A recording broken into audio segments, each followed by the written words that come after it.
So social media has gotten a bad rap because of Facebook and Twitter and how people use it to either spread hatred in some cases, racism in other cases, and sometimes it kind of takes up our free time when we should be going out and doing better things for the world. But all of a sudden, it turns out that social media can actually be really beneficial for society. It has been a tool for pushing for revolution. For instance, the Arab Spring is an example of that, or raising awareness. Kony 2012 was something that got a lot of media press or media attention back in 2012. So how is it that we can actually utilize social media for change in society, to raise awareness? And that question goes to Lee. Okay, well, I love the question because I think so many people criticize this armchair activism that sort of goes along with the thought of, if I'm just going to click something, does it really matter? Does it make a difference? And I think awareness and education is the very first step towards activism. So social media is a big part of that. And then you look at how it's changed politically for different countries that might otherwise have a little bit of a stranglehold on information. Social media gives the people the opportunity to start to really share and express what doesn't jive for them, right? So some of the examples you gave, I think, are phenomenal, but even in smaller bits. I know Obama, right, was just trying to get his Obamacare into office, and a lot of the millennials are like, you know, I feel bought. I feel like he's using the media to buy me. And it's kind of an interesting place where we think that social media is supposed to be something that we can all share, right, brand or people, but there's a real important differentiator. It has to be organic. Yeah, so Lee brings up a really good point about Obama and the Affordable Care Act. You know, recently he was on Zach Galifianakis's Between Two Ferns, which is a new media parody of what you see on the networks and cable access. And he got a lot of heat for that, right? Because he went on because he wanted to promote the Affordable Care Act. And a lot of millennials did feel like it was ridiculous. He did get a lot of criticism from Republicans as well, obviously over his policy, not because he was doing something cutting edge and different. But Jarrett, how do you respond to that kind of criticism? Like, how do you make it authentic when you use social media to push change? Right. That's a good question. I mean, because as you were saying, like, is the democratization of technology, the ability for everybody to have a voice and to speak outside of brands or figureheads where the choke points usually are, that makes that stuff appealing. Frankly, I think that I really like the Obama Galifianakis thing. I don't think it was particularly manipulative. I think, like, people just can't imagine JFK going on like a comedian's, kooky, like off the cuff thing, and the way it's supposed to feel like an unpolished. I mean, I was thinking it's funny, most kids who are watching those videos, like, don't even remember cable access shows. Yeah. So the idea of this, like, it's this very meta, strange parody.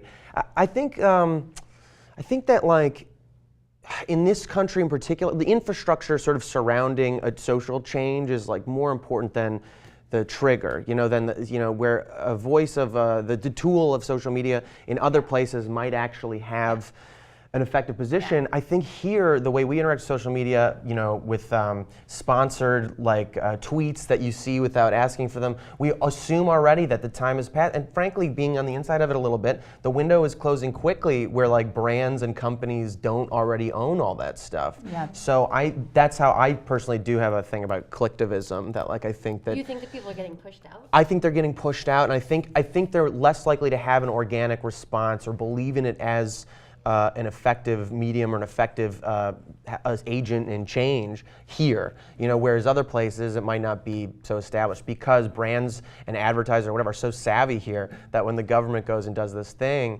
it feels like they're selling you something. That's really interesting, because I would make the argument that here in the United States there's a certain level of political apathy where millennials might see something on Twitter or on Facebook and it might be a particular political cause, and they might not be as drawn to it as other people or other young people in other countries would feel. So for instance, you see Twitter being utilized as a tool to mobilize people for the Arab Spring. Lisa, do you think that type of tool can be utilized in the United States to raise awareness about something like, let's say, income inequality? Yes. Mm-hmm. And I think when it does work, it's authentic, and that's what you were getting at, both of you actually. Mm-hmm. What spawns the grassroots, like what starts a movement, is an authentic voice. Mm-hmm. And these are real people who are experiencing real problems, and as human beings that concerns us. when we see something that's different than what we're being told on major media. And you can tell the difference between an authentic voice and one that's not. And so that's why citizen journalism and Occupy, the reason people watched those feeds was because they wanted the authentic voice. And so I think that if social media, the president, he gets this, but the youth, we can't trick the youth. We can trick 50-year-olds because they don't know what social media is. We can't trick the youth. They're much smarter Right, and very right. savvy with the Right. internet. I really think there's still a disconnect between awareness and giving a clever campaign, whether it's the Coney one or this stuff with Obama or whatever, or Occupy even as a whole movement. I think there's a real disconnect between awareness and we want change, and then the actual change happening. Like with the Obamacare thing, I've known about Obamacare, it's fine.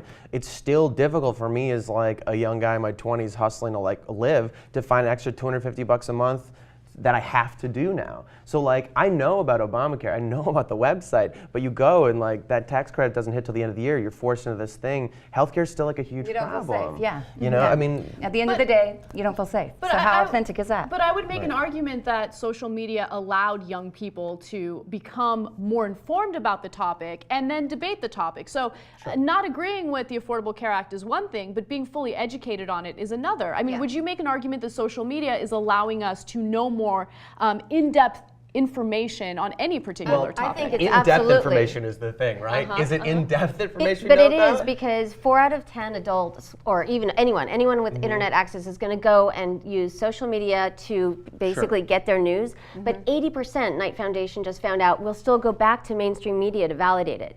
So Yes. Coney 2012, the millennials got pummeled, right? Because it's you were so irresponsible for carrying a message, it didn't necessarily really have all the facts straight, and that is part of that advocacy piece, right? However, on the other side of it, they are showing how important that piece of carrying the message is. So advocacy is not always understood, but it's our responsibility now to go back and have the mainstream validation of whether that information is correct or not. Yeah, I think there's a certain level of intellectual curiosity that helps fuel this social media revolution, because people do want information. And what I love is that you pointed to how people are initially going to new media and social media in order to get the story, and then they verify the facts by other means, whether it be mainstream media or something else. I mean, I immediately think about what happened with Wendy Davis doing the filibuster in Texas months ago. So she does a filibuster on this anti-abortion legislation, and no one in the mainstream media was covering it. Millennials were actually going to Twitter to get live updates on what was happening with the filibuster, which shows you the failure of traditional media and I guess the achievement of new media and social media. I mean, I definitely get all my news from Twitter, and then I go right to Snopes and find out if it's real or not. I mean, I just think there's a difference. Okay, so there is awareness, right? There's awareness about the program. You go to the website. For me, it's again that thing of is the knowledge in depth? I'll read a headline and then talk about it later, like I read an article. You know what I mean? So this is happening in whatever is going on in the world, but it's because I read the headline. For me, the healthcare thing is I'll go to that website, but then you get to the options, and it's there's still no in-depth knowledge about what's the difference between these companies. What am I getting But into? if someone in your tribe, like Seth Godin uses, like Right. someone in your peer group that you respected who had a lot of information about that, you might take that peer Sure. acknowledgement and then carry your information around that piece. And I think that's what social media is doing. Yeah, I believe that. Yeah, you're using the peers and the experts to help vet Sure. the content. So what about the new media revolution in terms of news programming? So I'm a product of the new media revolution. We do a show that's strictly online. We've dabbled with television, realized it wasn't for us. But it kind of gave me a voice that I don't think that I would have otherwise. So for instance, I'm on the show. I get to pick the topics. I get to curse if I want to curse. I get to get as passionate as I want. I can be apathetic on issues that I don't think we should be harping on too much. So with CNN, they're talking about Malaysia. If we go to CNN right now, at this very moment, they're talking about the Malaysian flight that's missing. But with new media, all of a sudden we're talking about issues that don't usually get covered. So Jarrett, you're on Clevver TV. Tell me what your experience is with that. I mean, well, Clever's, straight up just pop culture stuff. So it's interesting. It's not an in-depth conversation about stuff here. And I'm learning, it's a weird point we're at with new media. I work more in scripted stuff typically, like narratives and things like that.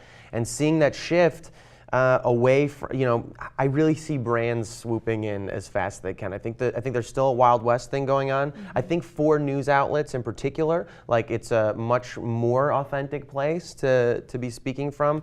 But so many people are still trying to pay their bills, and when big companies come in and are willing to do that, the line blurs very quickly between what's real and what's paid for. Lee, do you see big corporations and traditional media outlets kind of co-opting the new media revolution? Yeah, I do. But at the same time, there's a place for brands and people to work together, right? And I think that I do agree. I think that why corporate social responsibility and some of the products that have come out of a movement of partnering nonprofits with brands or partnering individuals is part of why we're in a evidence of social good, right? I do think we're going towards a trust economy and an economy where we're caretakers of other people. What I worry about a lot is the difference that you see between traditional media and new media is money, right? So if you watch a CNN, MSNBC, Fox News, there are corporate interests that have some impact on the type of content that you consume on television. And right now, it is a little bit of the wild, wild west online, because with YouTube programming, we don't have to worry about any of our corporate sponsors, right? YouTube sells the ads. We're not, connected to that whatsoever. We just bring in the check, depending on how many views we get. And that gives us editorial freedom. That's a great model, but are you guys worried that that model will somehow change? Yeah, I don't actually practice that model. So Yeah, that I think model's it already already has changing. changed, yeah. I start out in the gift economy and attract the like-minded people who are passionate and who we care about the same things, and then we collaborate together. And then that's when you attract. Yeah. And so it's from a completely different angle, and you do attract. This Love Water Day is a perfect example. We have over 500 locations, and all of us, we're philanthropists, we're humanitarians. We're just doing this because this is the right thing to do.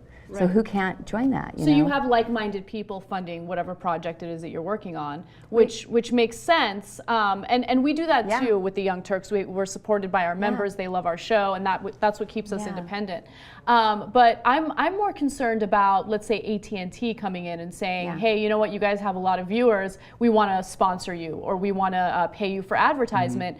But you can't say anything negative about AT&T. Well, on your I think the programs. thing that's positive, like we were talking That's about, what concerns that you people. can't fake is, with the internet at least, and with younger generations, is that authentic voice thing. I think one of the positive things that's coming out of it is that, like, the savvy brands who have that money know that what's appealing is that freedom, what's appealing is that honesty. And so if they want to sponsor it, then they'll put their name on it, but the point is we're supporting this freedom and honesty. Because people will smell right away when, suddenly they're not saying bad things about AT&T. You're right, and it's the smartest generation that's ever come out, especially out of the United States. We are the most highly educated group of people, right, in this particular younger demographic. And when brands give co-creation opportunities, them to be able to help, shape and mold what the outcome could be, I think that's when you've got the ability for authentic voice, because you've let go of control. Yeah.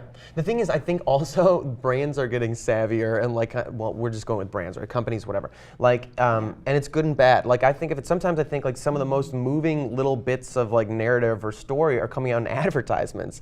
And if a commercial produces that, do I take away like the emotional impact that's a positive thing of this like little piece of art because at the end it had like a brand's logo on it? Or is that like just part of, the Michelangelo had the Medicis in the Catholic Church? Is this just a new thing where like hopefully you are lauded, or maybe it's good for your image as like a company with money to be supporting like genuine expression? It's not a new thing for the arts. This is how the arts has been funded.